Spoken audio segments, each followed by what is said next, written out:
Indonesia, kearifan lokal sangat lekat dengan kebudayaan serta sistem kepercayaan yang berlaku di masyarakat. Sebagian besar masih dipengaruhi oleh persepsi lokal mengenai hal-hal yang bersifat mistik. Kepercayaan masyarakat pantai selatan Pulau Jawa akan keberadaan dan kekuasaan Nyi Roro Kidul sudah berlangsung turun-temurun. Kepercayaan ini pada hakikatnya adalah merupakan bagian dari kepercayaan orang Jawa. Sri Gusti Kanjeng Ratu Kidul adalah tokoh legenda yang sangat populer di kalangan masyarakat Pulau Jawa, yaitu Jawa Barat, Jawa Tengah, Jawa Timur dan Pulau Bali. Sosok ini secara umum sering disamakan dengan Nyi Roro Kidul, meskipun sebenarnya dia berdua sangatlah berbeda. Dalam kitab Babat Tanah Jawa bahkan disebutkan cerita tentang kisah Nyi Roro Kidul yang membantu Panembahan Senopati untuk mendirikan kerajaan Mataram Islam. Konon, pernikahan gaib itu juga pernah dilakukan sebelum kerajaan Majapahit dibangun. Kemudian, tradisi itu berlanjut ke raja-raja berikutnya, semisal Sri Mangkunegaraan ke-9 dari Kasunanan Surakarta Hadiningrat, dan Sinuhun Pakubuwono XIII Pura Mangkunegaraan. Dengan demikian, hal-hal yang bersifat mistik sudah menjadi kearifan lokal sejak zaman raja-raja kuno di Nusantara. Bahkan banyak mitos yang mengkaitkan munculnya raja-raja besar di tanah Jawa karena pernikahannya dengan Nyai Roro Kidul. Banyak cerita yang menghubung-hubungkan Ratu Pantai Selatan dengan sosok sejumlah pemimpin di negeri ini.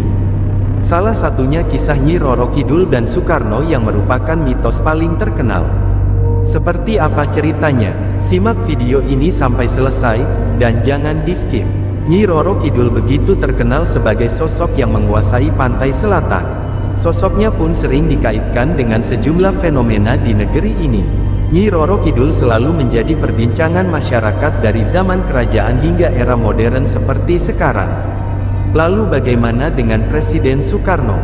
Apakah Soekarno benar-benar menikah dengan Nyai Roro Kidul? Di antara sekian banyak cerita mengenai Ratu Pantai Selatan yang melegenda, terdapat sebuah cerita yang cukup unik.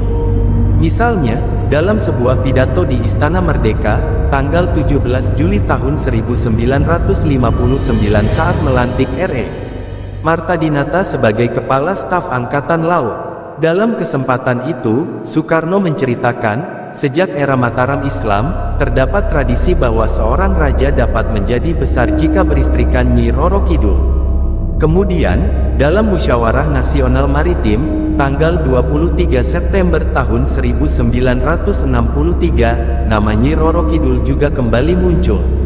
Kepercayaan ini berisi satu simbolik bahwa tidak bisa seseorang raja menjadi besar jika tidak menikah dengan Nyai Roro Kidul, tidak bisa sesuatu negara di Indonesia ini menjadi kuat, jikalau tidak punya raja yang beristrikan Ratu Roro Kidul, kata Soekarno kala itu.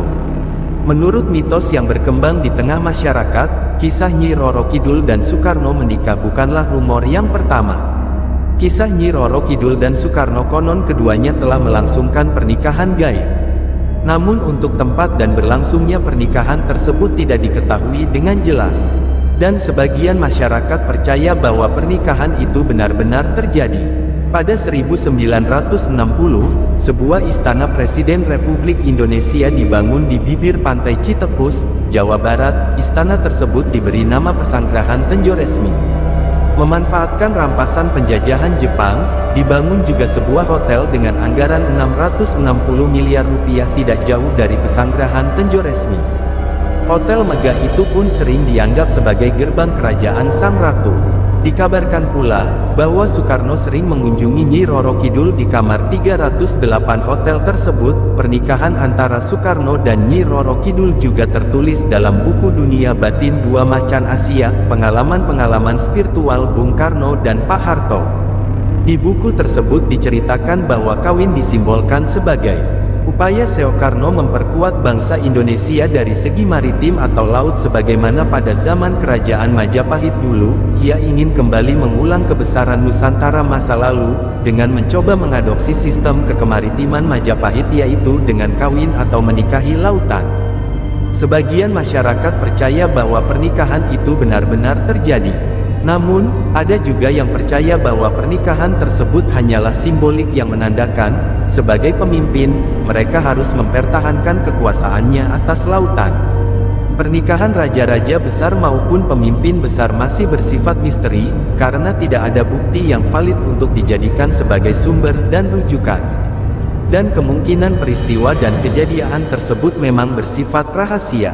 Minimnya bukti sejarah dan simpang siurnya informasi yang ada membuat cerita kisah asal-usul Nyi Roro Kidul masih sebuah misteri sampai hari ini.